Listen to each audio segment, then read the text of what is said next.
Nassir's family, along with their guests, continued to eat their meal, though Tahir had to lay on the ground due to his large Gryphon body, making it difficult for him to eat with them at the table.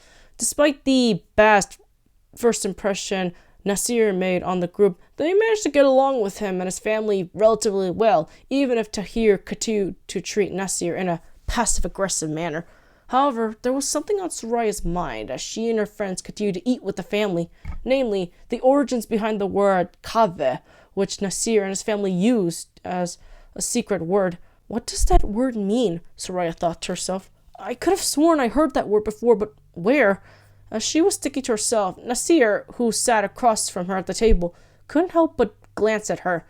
Despite having met his fair share of women over the years, not once did he ever express any attraction or interest in them. Not even the girls around his age, who he would often see at the marketplace, caught his eye. But for some odd reason, something about Soraya made him feel interested, and it wasn't because she was pretty or rich. He wasn't that shallow, thank you very much. Even so, he couldn't pry his eyes away from her, as the way she laughed and smiled at the stories his parents would tell her, no matter how embarrassing they were, seemed to almost charm him in a way. And that's why we told Nassir to never use a bow and arrow again until he was 13. Nader finished, causing Soraya and even Yasica to giggle. Tahir seemed to smirk from the story, with Shadi also joining in on the laughter, much to Nassir's embarrassment. Even so, he himself couldn't help but join in a few seconds later. Yeah, I will admit, not really my best shot at using the arrow, Nassir admitted with a chuckle. Definitely not, Soraya giggled before deciding to ask the family what was on her mind. Say, if you don't mind me asking, what does the secret word Kaveh mean?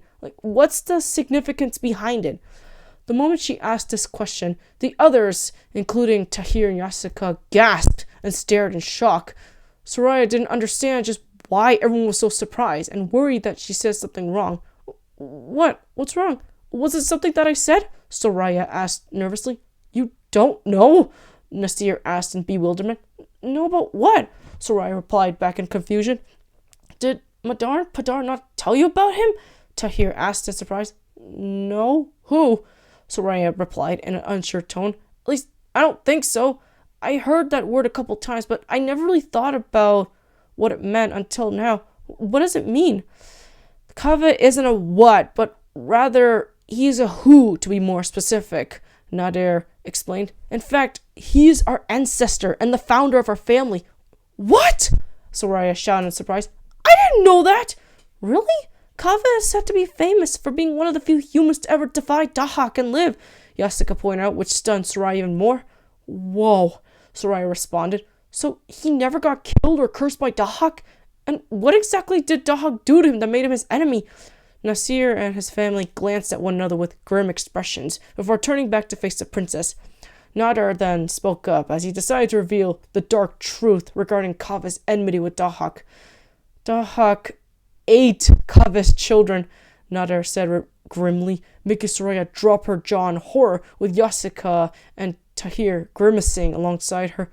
When the idiot king Jamshid lost his authority thanks to his arrogance and corruption, Dahak used it as a chance to take over the first kingdom and humiliate the man before executing him.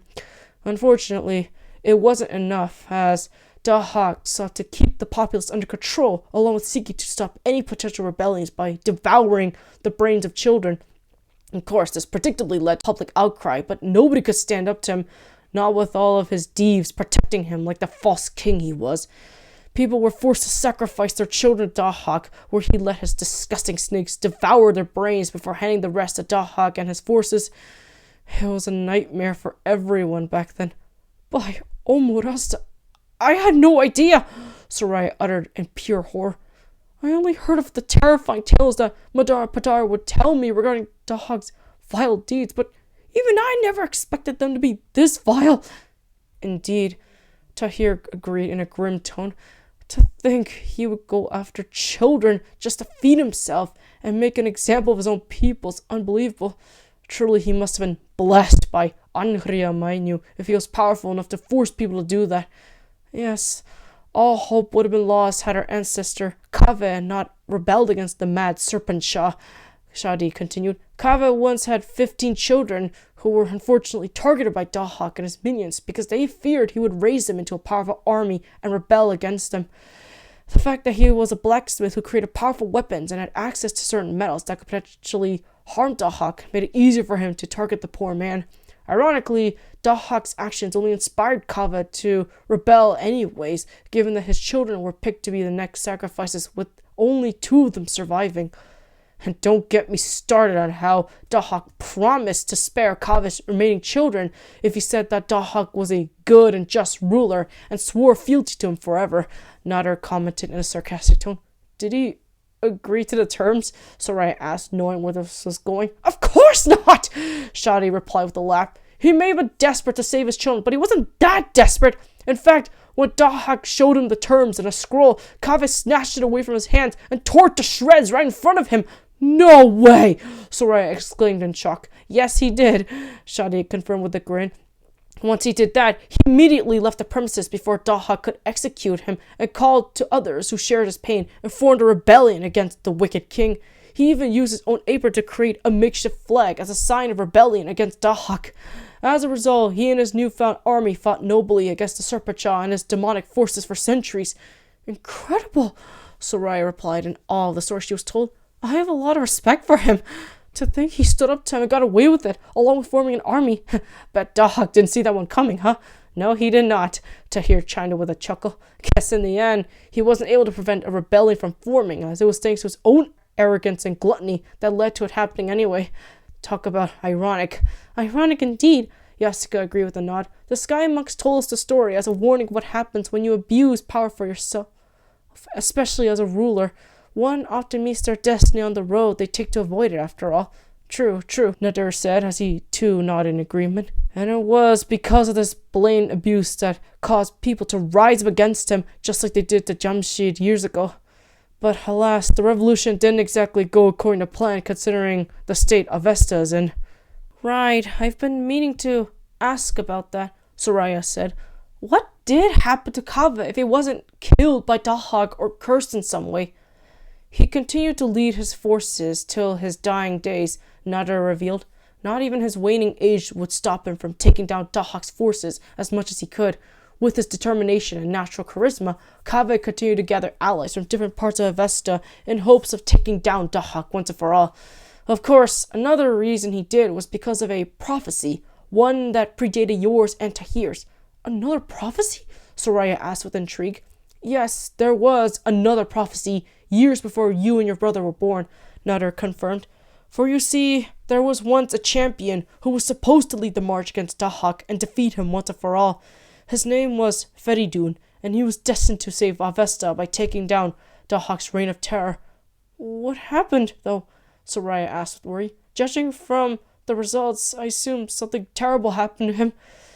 This caused both Nader and even Shadi to frown, with Nassir also joining in, causing Soraya to look on in concern. The fact that Tahir and even Yasica began frowning as well didn't help either, though Yasica's expression looked more somber compared to the others.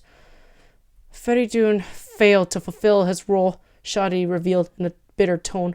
Due to his arrogance and naive assumptions that he could take on Dahak without a proper plan, he was defeated. Oh no, Soraya replied in disappointment. Oh yes, Shadi confirmed. After his failed attempt at taking out Dahak, Feridun disappeared into the unknown. He was never seen again, and no one knows what happened to him. Even worse, everything fell apart the moment he disappeared. The rebellion quickly lost faith and fought amongst one another despite Kaveh's attempts at keeping the peace. Some members even gave up and submitted to Dahak and his forces out of self-preservation and despair. It was terrible. Their only chance at victory, quashed without mercy, no thanks to Feridun. Where do you think he could have gone? Soraya asked. Who knows? Who cares at this rate? Considering how it has been years since we last saw him, he could be dead for all we know, Shadi replied with a dismissive shrug. I see, Soraya replied with more somberness in her tone. That's why you had doubts on whether we would fulfill the prophecy. You were worried that we would fail in our attempts of fulfilling by making mistakes that would cost everything. Yes, I was, Shadi admitted somberly. Now look at where we are, suffering because of Feridun's failure and abandonment. After his disappearance, Kaveh continued on with the remaining resistance members till his dying days and had his last 2 children continue his work before he passed. I myself am a direct descendant of Kaveh and was the one who suggested that we use his name as a special code for our allies, Nader revealed. Only a few know of the code, and we are still trying to find new allies who can help us despite how split we are at the moment. Rest assured, we can see that you have an honest heart and are not nearly as foolhardy as Feridun. That's a relief, Soraya said in a relieved tone before turning to her brother Yasica. Did you guys know about this part too? Yes, Yasica confirmed. I was told about Feridun's failures, with Tahir having been told about it by his family. I wonder why they never told me, Soraya pondered before scowling. Then again, they never told me about Tahir's existence, so perhaps that had something to do with it. The hunting family could see that Soraya was upset over what happened to her parents, while also being mad at them for keeping secrets from her, as she mentioned earlier. Not wanting her to mull over such negative thoughts and seeking to give her and her friends shelter for the night, Shadi got up from her seat and clapped her hands before speaking up. Well, it's getting late outside, and it's obvious that you 3 are tired, yes? Shadi asked. Yes, we are, Yasica answered shyly. We have been walking for a while, and my arm is still broken thanks to the fall earlier. Which, again, I am so sorry for, Nassir added in a guilty tone. Yeah, you better be, Tahir muttered. Then it's settled, Nader said, as he too got up from his seat. Let's all get a good night's rest then. I'll clean up the leftovers and dishware. Shadi, do you mind taking the others to their rooms? Of course, Shadi agreed before turning to Soraya, Tahir, and Yasica. Come along then. I'll show you where you can sleep for the night. Oh, and Nassir, I would advise that you bring our guests to Gorda Farid and her tribe first thing tomorrow. Yes, Madar, Nassir agreed with a nod. Just 1 minute, miss, Tahir said before turning to Nassir with a slight glare. I'd like to have a word with your son, if you don't mind. Sensing that he wanted to be left alone with Nassir, the others agreed to exit the room, but not before Soraya gave a silent plea for her brother to not hurt the young man. Even Yasica showed concern over what Tahir would do to Nassir, as she knew just how dangerous he could be when holding a grudge. While she understood that he would never violate hospitality by killing one of the hosts that offered him dinner and shelter, she hoped that he wouldn't do anything too drastic to the young man. Anzor even whimpered with worry over his owner, but stopped when Nassir gave him an assuring look despite his fear. The moment everyone left the room and went on with their own business, Tahir took one hard look at Nassir without saying a word. Nassir didn't know what he was going to say, nor could he tell if he was going to attack him in his own home. After a few minutes passed, Tahir sighed before softening his glare. Normally, I would never allow someone like you to come near us after that stunt you pulled, Tahir began in a blunt tone, making Nassir wince. Ouch, Nassir thought to himself. But because my sister trusts you, and I trust my sister's judgments, despite you having done nothing to earn it besides bringing us to your home, I have decided to let you join us on our journey, since you most likely plan on doing so with your parents' permission. Am I wrong? No, you're not, Nassir admitted in a guilty tone, while scratching the back of his head in embarrassment. I wanted to ask if I could accompany you guys on your journey. Given how we have a common enemy, Dahak, along with allies of our own, we could meet up with them tomorrow and recruit them, since that's what the prophecy told you to do, right? Yes, it is, Tahir confirmed with a nod. However, I would also ask that you not get in our way or mess up anything else, considering how my wing is still damaged and Yasica can't heal me. Plus, you shot an arrow at my sister, so don't think you're off the hook yet. Sorry, Nassir whimpered before straightening himself up and placing his hand on his chest. I swear on my ancestors and in the eyes of Omudasa that I will not cause any more harm or trouble to you, your friend, and your sister. Good, Tahir replied. Oh, and one more thing I would like to ask of you before we rest for the night. Okay, what is it? Nassir asked nervously, not liking where this is going. Tahir scowled before leaning in and burying the fangs he had in his beak. Stay away from my sister, Tahir said in a dark tone, causing Nassir to break out in a cold sweat. What are you talking about? Nassir asked while fiddling with his fingers in fear. Don't try to deny it, Tahir growled with a leer. I saw the way you were staring at her. We're in the middle of a mission that requires all of us to keep our heads straight and not think with our loins. I'm going to say this once so you won't forget it. If you even think of doing anything funny to Soraya, I won't hesitate to tear out your stomach and rip out your innards while you're still alive. Got it? Nassir could only squeak in fear as he nodded hastily, out of fear of what Tahir will do to him if he didn't agree. He saw just how deadly Tahir could be in battle and barely escaped with his life thanks to Soraya's influence. Because of that, he was not going to risk angering him again if he didn't want to get disemboweled alive. Glad we came to an understanding, Tahir said before getting on his feet and walking to where Shadi had taken his sister and friend. We should get some rest now. We're going to be needing it for tomorrow. Right, Nassir said as he too got up and followed Tahir.